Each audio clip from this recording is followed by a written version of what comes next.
A few weeks back I reviewed Assassin's Creed 3 for the PlayStation 3 and I had a lot of grievances with the title. At the time I felt the game was average or slightly better than, but not good or great. Well, Gamersgate.com hooked me up with a copy of the game for the PC, so I figured I'd check it out and see if it was any better. Hands down, the PC version has some improvements over the console version, but it's not yet perfect either. If you haven't already watched my review of the PS3 version, you'll want to check that out first, as I'm only going to be covering the differences between the two here. Ganondogo.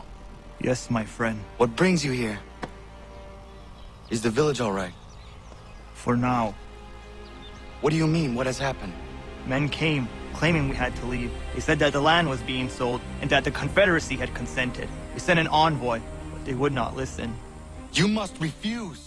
Of course, the most glaring difference you're going to see with the console port to the PC should be the better visuals, and Assassin's Creed 3 is a shining example.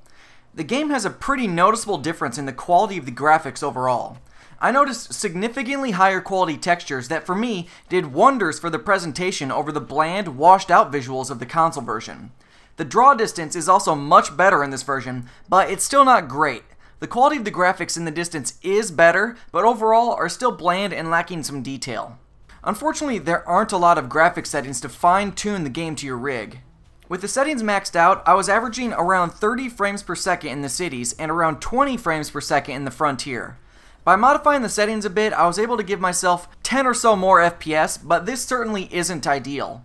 While running the game, I noticed that my GPU was running at 99%, but my CPU was only running at about 30 and only utilizing a single core, which led me to believe that there might be some optimization problems here.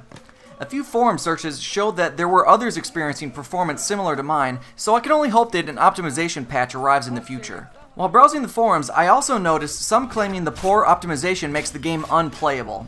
Even though I was running the game with frame rates well below 60, it certainly was not unplayable. One of my biggest pet peeves is reading about the PC Master Race claiming a game is unplayable when their expensive rigs are chugging out frame rates in the 30s. Unplayable means the game doesn't run at all, or that you can't complete basic objectives due to a technical limitation. This is not the case in an action game with frame rates in the 30s. Those are just gamers being whiny little bitches. And rant. Setting aside the poor optimization, the better visuals made running through the city and frontier much more believable and realistic.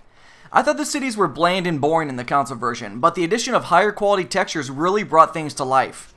The load times during the transitions between gameplay and cutscenes were also nearly non-existent, which was a big grievance for me on the PS3. I know that Ubisoft has tried to make some strides to removing their draconian DRM in that you should be able to play the game offline. This must mean when you have no internet connection at all, because yesterday there was a period where the Uplay servers were down and I couldn't play the game at all. I kept getting error messages that the servers were down and I couldn't even start up single player. So they've still got some technical issues that they need to resolve. I played this title with an Xbox 360 gamepad and the controls were great. Well, as good or bad as they were on the consoles at least. I also want to point out that during my playtime, I did not experience any crashes or glitches this time around.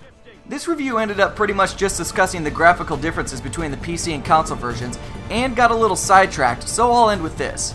My opinion of Assassin's Creed 3 has changed a bit since I played the PC version. When played in smaller doses and not in marathon sessions, the game is quite fun and doesn't feel repetitive. I stand by my earlier statements that there really isn't much new added to the game in this new iteration, but it was fun to play.